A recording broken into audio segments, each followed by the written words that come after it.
मेरे सतगुरु आप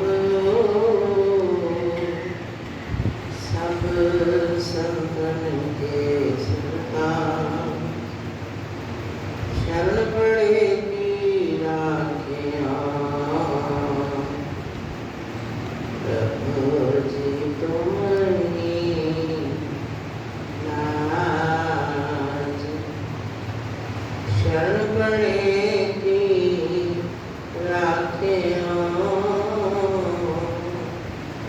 प्रभु जी तुम्हारी लाज। गुरु का एक बार अपनी मुख रचना को पवित्र करने के लिए सब मिलकर ऊंची और मीठी स्वर से बोल जयकारा और मेरे श्री गुरु महाराज की जय। गुरु का आज नव संवत 2079 शुरू हुआ। आज के दिन देसी महीनों में नया वर्ष शुरू होता है और पुरातन रीति से लोग नव संवत के दिन तीर्थों पर स्नान करने जाते हैं। कोई कहीं स्नान करने जाता था, कोई कहीं जाता था, लेकिन अब श्री सतगुरु दाता दयाल जी ने ऐसा मार्ग प्रेमियों को दर्शा दिया कि प्रेमी जगह जगह सत्संग भवनों में पहुंचकर ज्ञान की गंगा में गोते लगाते हैं। जैसे वाणी में लिखा भी है कि ज्ञान अंजन गुरु दिया, अज्ञान अंधेर विनाश, हरि कृपा ते संत भेटिया, जन नानक मन परगास। ज्ञान का अंजन सतगुरु ने अपने प्रेमियों को बख्श दिया, फिर उनका अज्ञान तिमिर सारा दूर हो जाता है। मगर ये संजोग मिलता किसको है? हरि कृपा ते संत भेटिया। जब प्रभु की कृपा इस जीव पर उतरती है तो संतों से मिलाप होता है। जब हम उनके पास जाते हैं, वाणियां सुनते हैं, प्रभु की महिमा का हमें ज्ञान होता है, तो उस वक्त हमारे हृदय में भी एक लगन पैदा हो जाती है कि ऐ प्रभु, मुझे भी अपनी चरण शरण में रखकर नाम की दौलत बख्शीश कर सुखद मार्ग दर्शा दो।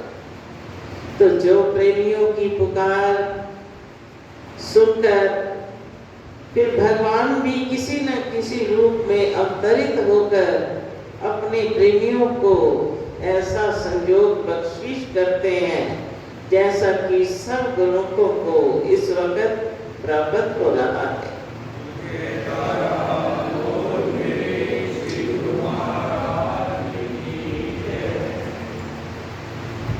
तो ये कई जन्मों के पुण्य फल जब जागते हैं तो ऐसा संयोग प्राप्त होता है।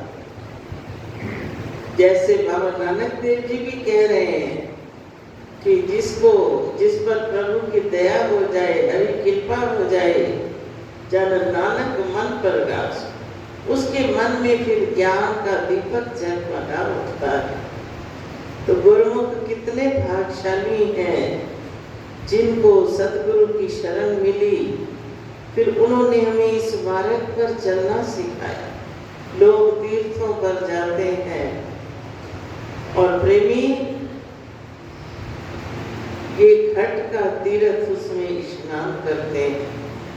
इसलिए कोई प्रेमी कहता है कि कौन जाए मथुरा, कौन जाए काशी, कौन जाए मथुरा, कौन जाए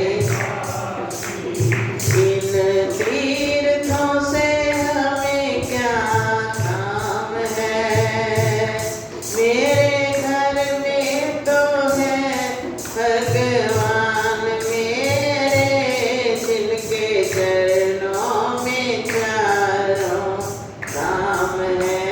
कौन जाए मथुरा, कौन जाए काशी, कौन जाए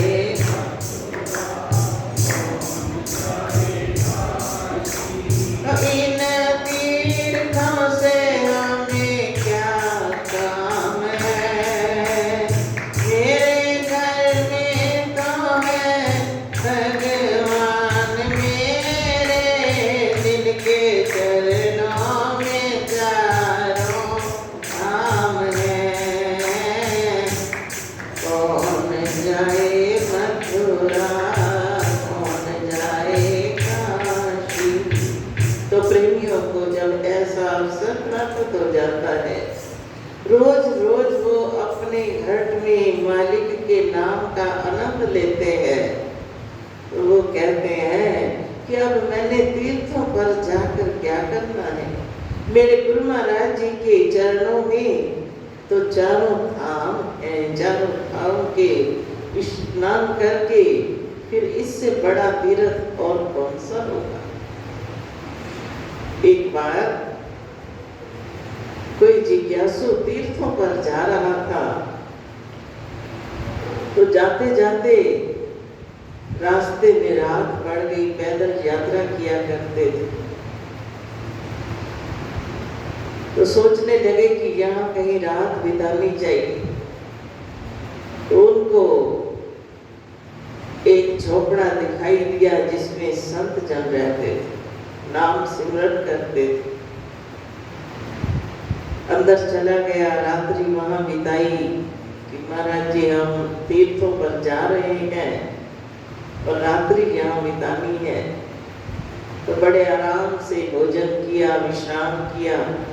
सुबह उठे, तैयार होकर बाहर निकले दरवाजे से, तो क्या देखते हैं सामने से 3 गौएं आ रही हैं जिनका काला रंग है।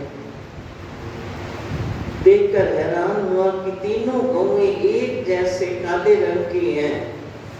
तो उनको देखने लग गया, वहीं रुक गया। तो इतने में उन गौओं ने क्या किया, उन संतों के बाहर, ये सीवर नाले नहीं होते थे पहले, लोग घर के बाहर एक गड्ढा खोदते थे जिसमें सारा गंदा पानी जाता था, फिर वो अपने आप सूख जाता था, उसको छप्पड़ कहते थे। वो तीनों गौओं ने बाहर जो छप्पड़ था उसमें जाकर गोता लगाया, स्नान किया, बाहर निकली तो वो सफेद रंग की हो गई।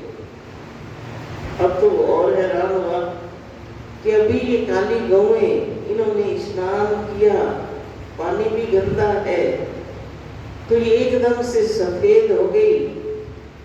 इनसे पूछना चाहिए कि क्या कारण है।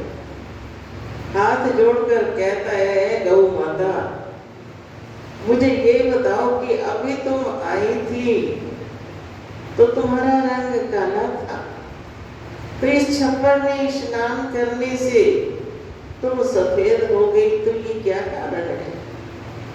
वो कहने लगी कि हम तीनों गंगा, जमुना और सरस्वती हैं। जब लोग आते हैं, स्नान करते हैं, वो सारे पाप हमारे अंदर छाट जाते हैं, उनके पाप धुल जाते हैं। लेकिन हम धीरे धीरे धीरे धीरे मैली हो जाती हैं, हमारा रंग काला हो जाता है। तब हम किसी तत्ववेता महापुरुष के छप्पड़ में जाकर स्नान करते हैं, तो हमारा रंग सफेद हो जाता है। और वो देखकर हैरान कहता है, जब तीर्थ ही महापुरुषों के चरणों में चलकर आते हैं, मैं तो तीर्थों पर जा रहा हूँ, तीर्थ पर स्नान करने कि मैं पवित्र हो जाऊंगा। तो मन में ऐसा विचार आया कि तीर्थ में स्नान करने से तो खाली ऊपर के पाप धुलते हैं, लेकिन ये गौएं जो स्वयं तीर्थ है, वो महापुरुषों के चरणों में चलकर आई हैं, तो क्यों ना मैं भी महापुरुषों के चरणों में जाकर मुझे भी कोई ऐसा ज्ञान दे दें जिससे मेरा मन पावन हो जाए। फिर अंदर गया, उन संतों को सारी वार्ता सुनाई और विनय की कि महाराज जी, मुझे भी पावन होने का कोई मार्ग दर्शाइए। तब उन्होंने कहा कि मन पवित्र तन पवित्र सेवा किए, तन पवित्र कर दान, मन पवित्र हरि भजन से त्रैविध हो कल्याण। कि जीव का कल्याण तन से सेवा करे, धन को परमानंद पर लगाए और मन को सिमरन में लगाए, तो तीनों तरह से इसका कल्याण हो जाता है। तब फिर उसने नाम सिमरन की युक्ति प्राप्त कर अपने जीवन को सफल किया। तो महापुरुष आते ही संसार में जीवों के कल्याण के लिए हैं। तो इसलिए हम आज नव संवत के दिन श्री चरण कमलों में यही विनय करते हैं कि प्रभु, पिछला जो वर्ष बीता वो हमारी जिंदगी से एक वर्ष और कम हो गया, तो अब नए वर्ष में नित नित आपके दर्शन दीदार होते रहें और आपकी सेवा करते हुए, सिमरन करते हुए मेरा ये जीवन सफल होता रहे। नव वर्ष ये प्यारा आया है, नव संवत प्यारा आया है, खुशियों से दिल हर्षाया है। नव संवत प्यारा खुशियों से दिल हर्ष। आज भर लो झोली प्रेमियों, आज भर लो झोली प्रेमियों, ओ दात लुटाने आया है। नव संवत प्यारा आया है, खुशियों से। नव संवत प्यारा आया है, खुशियों से। नव संवत आया है प्रेमियों, भक्ति धन से झोलियां भर के अपने जीवन को सफल कर लो। बोल जयकारा बोल मेरे श्री गुरु महाराज की जय। नव संवत की सबसे पहले तो श्री श्री 108 श्री सतगुरु दाता दयाल जी महाराज जी के चरण कमलों में लाखों लाख मुबारकबाद भेंट करते हैं। बोलो जयकारा बोल मेरे श्री गुरु महाराज की। फिर सब प्रेमियों को भी आज नव संवत की बहुत बहुत मुबारक हो। बोलो जयकारा।